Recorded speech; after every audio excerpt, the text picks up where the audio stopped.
বাংলাদেশি হিসেবে নিজেকে এখন অনেক উচ্চতার মাপে অনুভব করছি।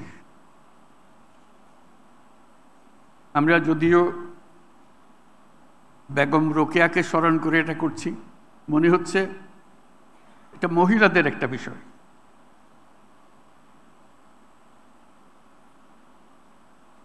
আজকের এই পুরস্কার মহিলাদের পুরস্কার না,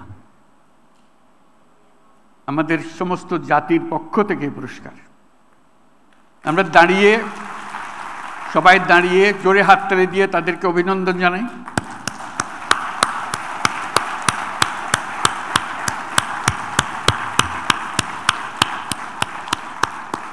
ধন্যবাদ। সারা জাতি এই অভিনন্দনে শরীক হবে। আমরা যে মহিয়সী নারীর কথা স্মরণ করে আজকে অনুষ্ঠানটির আয়োজন করা হয়েছে, সেই মহিয়সী নারীর আত্মা আজকে শান্তি পাবে। তিনি যে কল্পনা করেছিলেন, তার ইমাজিনেশনে তিনি যেই সমাজ চিন্তা করেছিলেন, আজকে যারা পুরস্কার পেল তারা সেই সমাজ নির্মাণের পাথেও আমাদেরকে দিচ্ছে। আমরা সারা জাতি তাদের উদাহরণ থেকে, তাদের পথ চলা থেকে শিক্ষা পাই, এবং যে আদর্শে বেগম রোকেয়া আমাদেরকে নিয়ে যেতে চাচ্ছিলেন, অতি চমৎকারভাবে তুলে ধরেছিলেন তার বক্তব্যে, তার লেখায়। আজকে যে চারজন পুরস্কার পেলেন, যারা রোকেয়ার সেই পথে আমাদের জাতিকে তুলে দিল, এগিয়ে দিল। আমরা ভাগ্যবান, আমরা ভাগ্যবতী। আমরা 100 বছর পরেও আরেকজন রোকেয়া সৃষ্টি করতে পারি নাই, এটা আমাদের দুর্ভাগ্য। তিনি যেসব দিক নির্দেশনা দিয়ে গেছেন, যেসব স্বপ্ন দেখিয়ে গেছেন,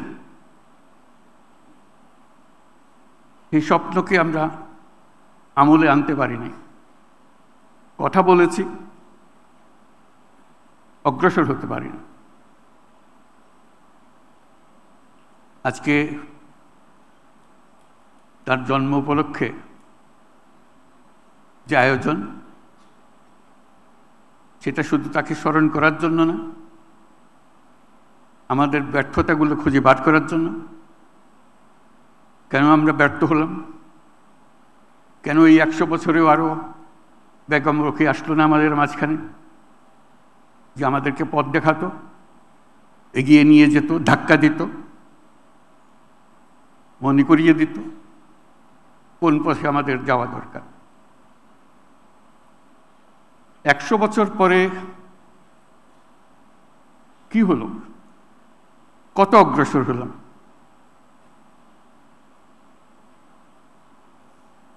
'74 সনে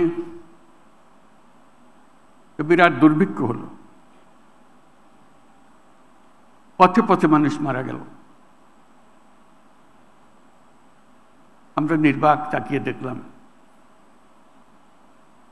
কিছুই করলাম না।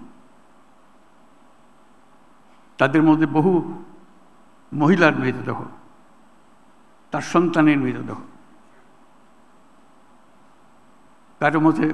কারো হিসেবে 15 লক্ষ মানুষ ওই দুর্ভিক্ষে মারা গিয়েছিল।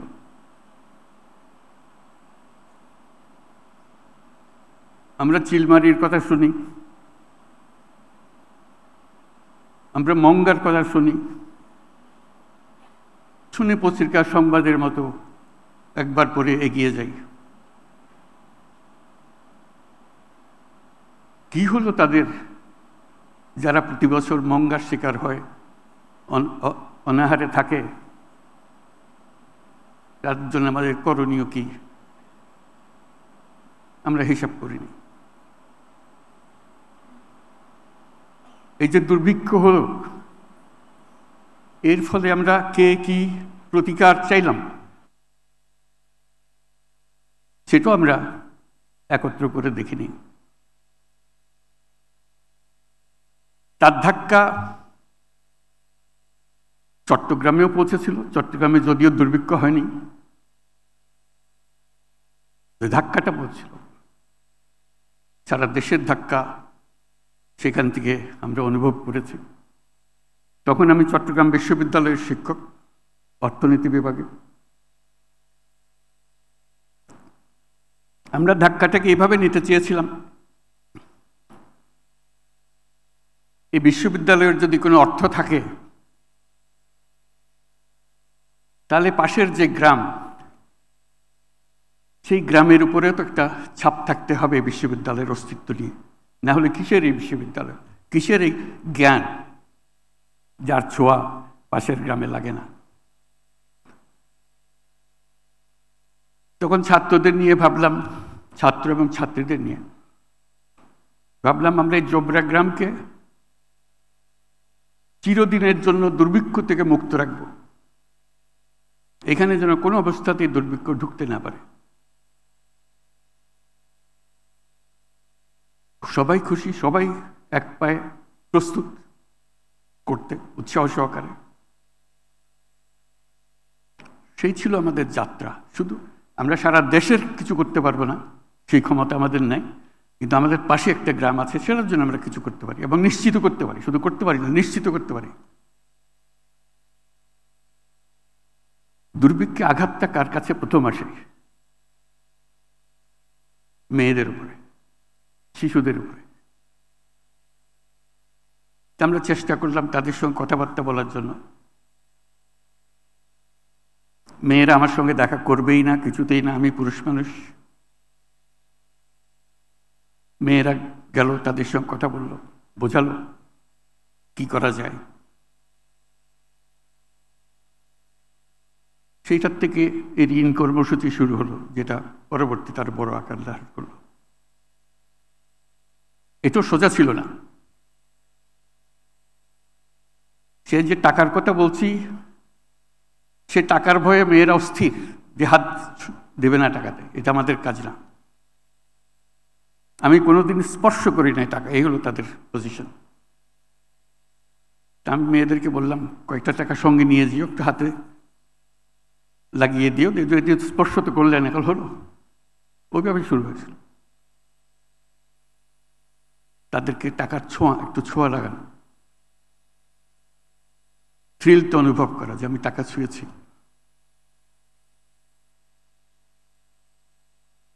টাকা দিতে হলে একটা নামটা লিখতে হয়। নাম তো আর খুঁজে পাওয়া যায় না, কারো নাম নাই। এটা হলো মহিলাদের কপাল।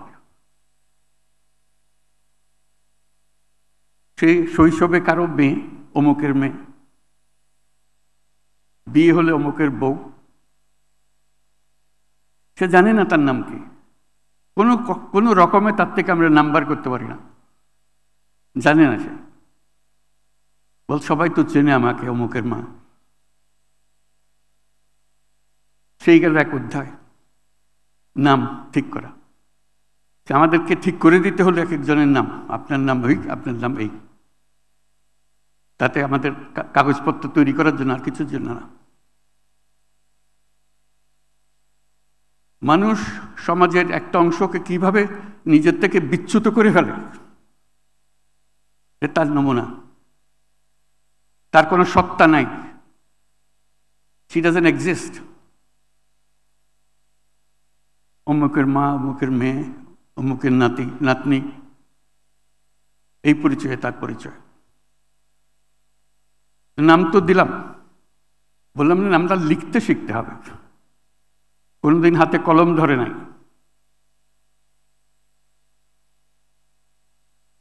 তাদের হাতে একটা কাঠি ধরিয়ে দেওয়া হলো, কাগজ নাই, দুলার উপরে, মাটির দুলার উপরে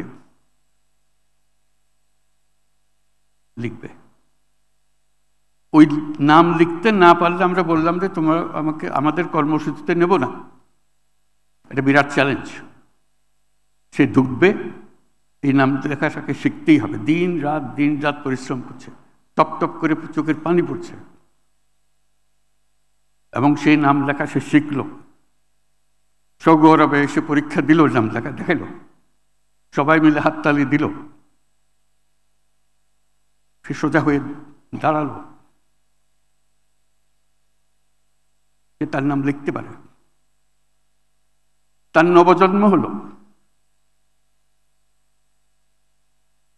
আমি এটা বলছি এই জন্য আমরা সমাজকে কিভাবে বিচ্ছিন্ন করে ফেলেছি অতি অনায়াসে,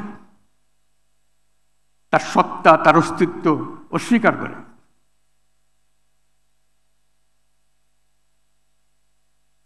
তার জন্য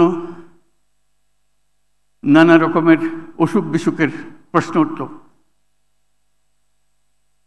একটা হলো ডায়রিয়া, তখন সারা দেশে ডায়রিয়ার প্রকোপ। তাকে স্যালাইন বানানো শেখানো হলো। সে সগৌরবে খোঁজ করে কার বাড়িতে কোথায় ডায়রিয়া হচ্ছে, কারণ সে এখন ডাক্তার, ডায়রিয়ার চিকিৎসা করতে পারে।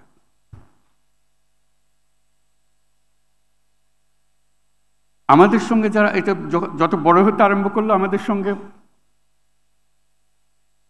আরো অনেক ছেলে মেয়ে যোগ দিতে আরম্ভ করলো, যাতে করে তারা ওই কাজে শরিক হতে পারে। তাদের প্রথম কাজ হলো, যারা এরকম আগ্রহী মহিলা আছে, সে যেই বয়সেরই হোক, তার জীবনী লিখতে হবে।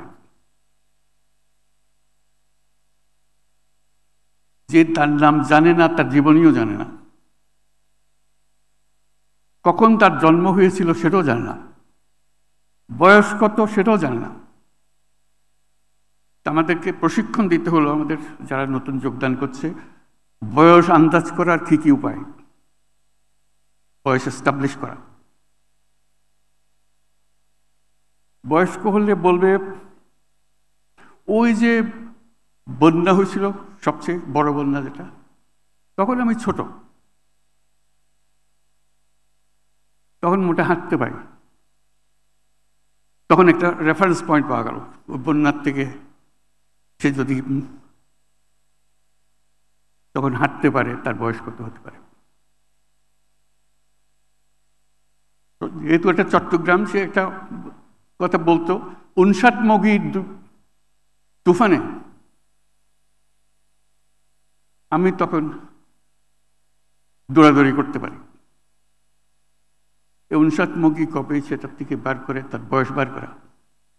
যে নিজের নাম জানে না, নিজের জন্ম তারিখ জানে না, নিজের অস্তিত্ব সম্বন্ধে কিছুই জানে না, সে এই হলো বাংলাদেশ আমাদের।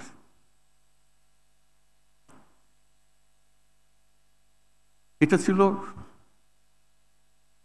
70-এর মাঝামাঝি, 80 সালের ঘটনা যখন এটা হচ্ছে। তার থেকে অনেক দূর পার হয়ে গেছে। গ্রামীণ ব্যাংক হয়েছে, তাদের আর্থিক উন্নতি হয়েছে, ছেলে মেয়ের লেখাপড়া বাধ্যতামূলক ছিল। গ্রামীণ ব্যাংকের একটা একেবারে নির্দিষ্ট করা ছিল, যৌতুক নেব না, যৌতুক দেব না। মহিলাকে সর্বনাশ করে দেওয়ার আরেকটা বড় উপায় যৌতুক। তখন যৌতুক ছাড়া কোনো বিয়ে হবে না, সে মুসলমানের মেয়ে হোক, হিন্দুর মেয়ে হোক, যৌতুক ছাড়া বিয়ে হবে না। আমরা নিয়ম করলাম,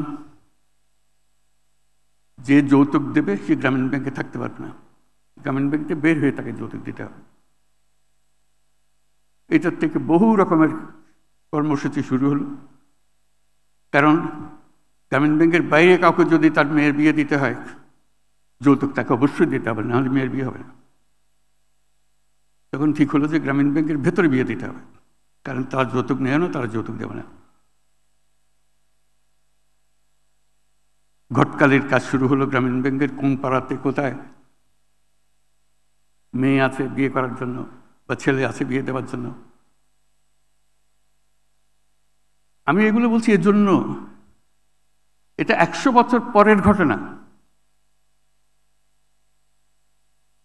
100 বছরে আমাদের কিছু হয়নি।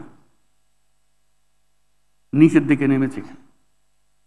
রোকেয়ার স্বপ্ন দেখেছে, সাংঘাতিক রকমের স্বপ্ন। এরকম স্বপ্ন মানুষ দেখতে পারে যে আমলে, যে পরিসরে, সেটা বিশ্বাস করা যায়। আজকে মনে হয় যে হ্যাঁ, এটা তো সুন্দর কথা বলছে। সুন্দর কথা না, বিপ্লবী কথা।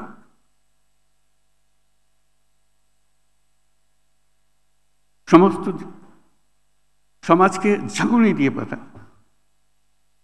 কিন্তু সে ঝাঁকুনি বহন করে নিয়ে যাবার লোক আর আসলো না। এটি হলো আমাদের দুর্ভাগ্য, যে কিভাবে আমরা নিজেকে নিয়ে ব্যস্ত থাকি। বেগম রোকেয়াও নিজেকে নিয়ে খুব ব্যস্ত থাকতে পেরেছিল, তার বহু কাজ ছিল, কিন্তু কোনো কাজের মধ্যে সে সমাজকে বাদ দিয়ে করেনি। সবসময় সমাজকে নিয়েই করেছে। তার যে কল্পনা শক্তি তার সাহিত্যে সে প্রকাশ করেছে, যে ভবিষ্যৎ চিন্তা সে করেছে, একটা বাক্য দেখে অবাক হয়ে গেল, যে বলছে যে নারী কন্যাদের লেখাপড়া শেখাও যাতে তার অন্ন উপার্জন করতে পারে। সেই 100 বছর আগের কথা, 150 বছর আগের কথা। অন্ন অর্জন করতে পারে, চাকরির কথা বলেনি। আজকে আমরা বলছি উদ্যোক্তা হতে হবে, এই হতে হবে, সে বহুকাল আগে এটা বলে চলে গেছে। সে শিক্ষা নিয়ে চাকরির জন্য দৌড়াদৌড়ি করো, তোমার চাকরি কোথায় কোথায় আছে আমরা খোঁজ দিই, কিচ্ছু বলেনি।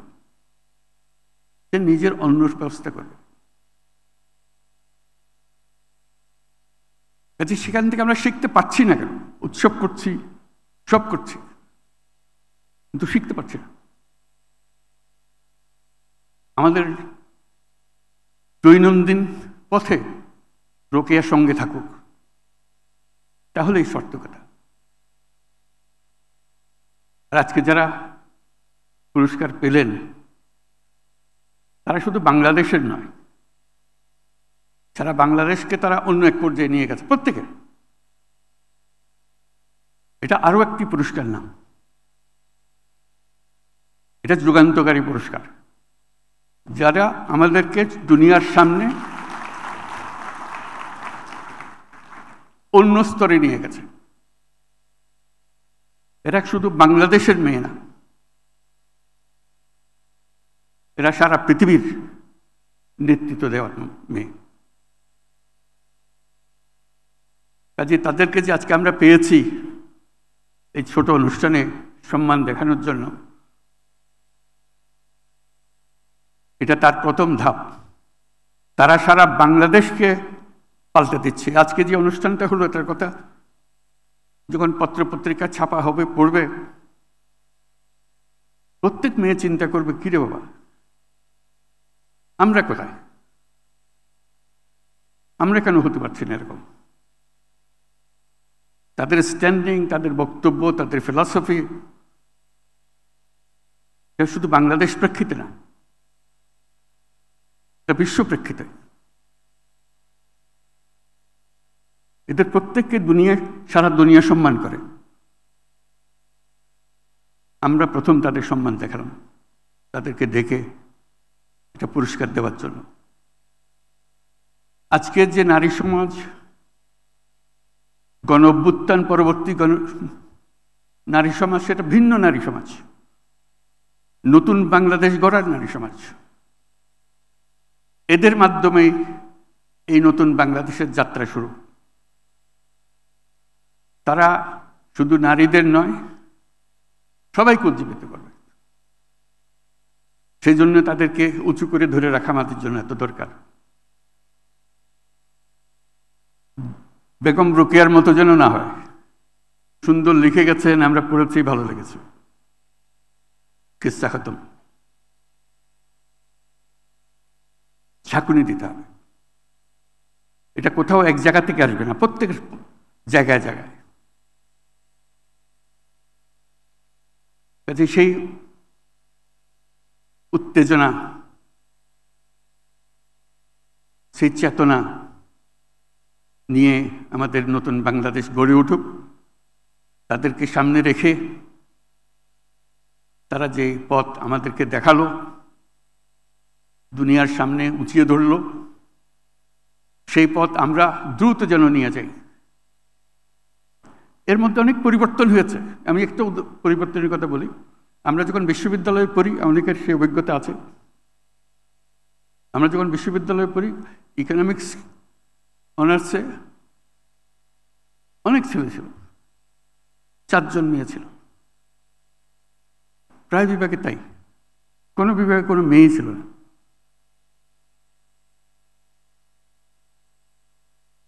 আজকে যে কোনো শিক্ষায়তনে যাও, মেয়ে উপচে পড়ছে। এদিন ঢাকা বিশ্ববিদ্যালয়ের খবর নিলাম, এখন অর্ধেক ছেলে অর্ধেক মেয়ে। আমি শুধু জিজ্ঞেস করলাম,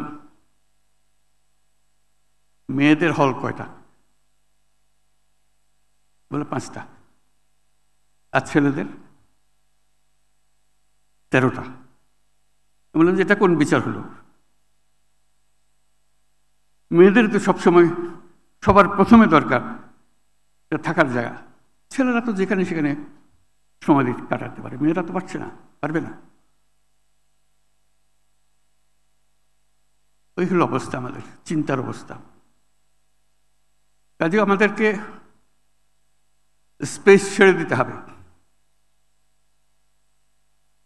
মেয়েরা এসছে, তারা যার জায়গায় দখল করবে, নেতৃত্ব দেবে, সেটা অলরেডি গণ অভ্যুত্থানে দেখিয়েছে।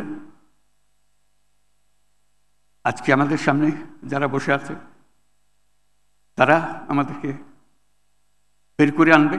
বেগম রোকেয়া যে ডাক দিয়েছিল, সেই ডাক 100 বছর পরে হলেও এখানে যেন শোনা যায়,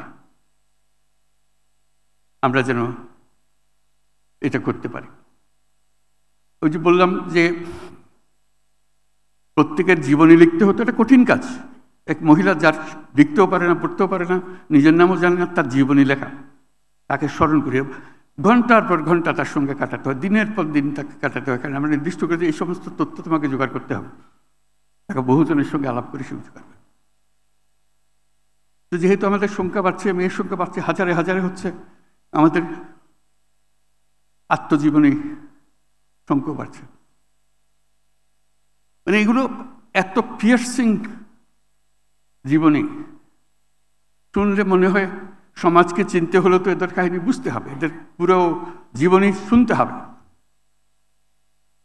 তা বললাম এক কাজ করে এখান থেকে বাছাই করে কয়টা নাও, একটা বই করে নেই, অন্যরা পড়ার সুযোগ পায়, কিন্তু আমরা পড়ছি শুধু, আমাদের স্তূপ হয়ে যাচ্ছে। তো সেটা করলাম। বইয়ের নাম দিলাম বেলতল গ্রামের জরিমান। কেউ হয়তো পড়ে থাকবে, না পড়ে থাকলে জোগাড় করে নিও। বহু বছর আগের মেয়েরা, গ্রামের মেয়েরা কীভাবে তাদের জীবন কাটিয়েছে তার কাহিনী। এটা তার কোনো কারুকার্য নাই, শুধু সে যা বলেছে সেটাকে লিপিবদ্ধ করা। পরে অনেকে বললো তো ইংরেজিতে ট্রান্সলেট করা দরকার, পরে ট্রান্সলেশনে হলো। আর এই বই, ওই কাহিনীগুলো যারা লিখেছিল, যারা গ্রামীণ ব্যাংকে যোগদান করেছিল, তাদের অনেকে পরবর্তীকালে অনেক উঁচু দরের পেশায় নিযুক্ত হয়েছে। যেমন এই বেলতল গ্রামের জরিমানের লেখার এক একজন হয়তো এখানে আজকে উপস্থিত আছে, তারা সরকারের অতি উচ্চ পদে আসীন করে আছে এরকম। কিন্তু ওই স্মৃতি তার নিশ্চয় থাকবে যে যার সঙ্গে আমার পরিচয় হয়েছিল, যার জীবনে আমি লিখেছিলাম, তার কাহিনী। এটা একটা বড় জ্ঞান লাভ যে করা। আজকে এদের উসিলায় আমরা যেন আবার নিজের দিকে তাকাতে পারি, আমরা কোথায় আছি। বেগম রোকেয়া যদি স্বপ্ন দেখতে পারে, আমরাও তো পারি স্বপ্ন দেখতে, অসুবিধা কি? দেখি না একবার বেগম রোকেয়া কদ্দূর এগিয়ে দিয়ে গেছে, আমরা অনেক দূর নিয়ে যাব। আর কিছু করতে না পারি, স্বপ্নটা তো দেখতে পারি। বেগম রোকেয়া তাই করেছে, স্বপ্ন দেখে গেছে, বেশি কাজ করতে পারেনি, স্কুল করেছে ঠিক আছে, কিন্তু আমরা অনেক কাজ করতে গেছি। আজকে টেকনোলজির যুগে পারা যায় না এমন কোনো কাজ নেই, শুধু মন ঠিক করা। তাদেরকে উপলক্ষ আজকে যারা এখান থেকে সবার উপস্থিতিতে জাতির পক্ষ থেকে পুরস্কার নিল, তাদেরকে আবার আমরা জোরে হাততালি দিয়ে অভিনন্দন জানিয়ে এটা শেষ করি। সবাইকে ধন্যবাদ।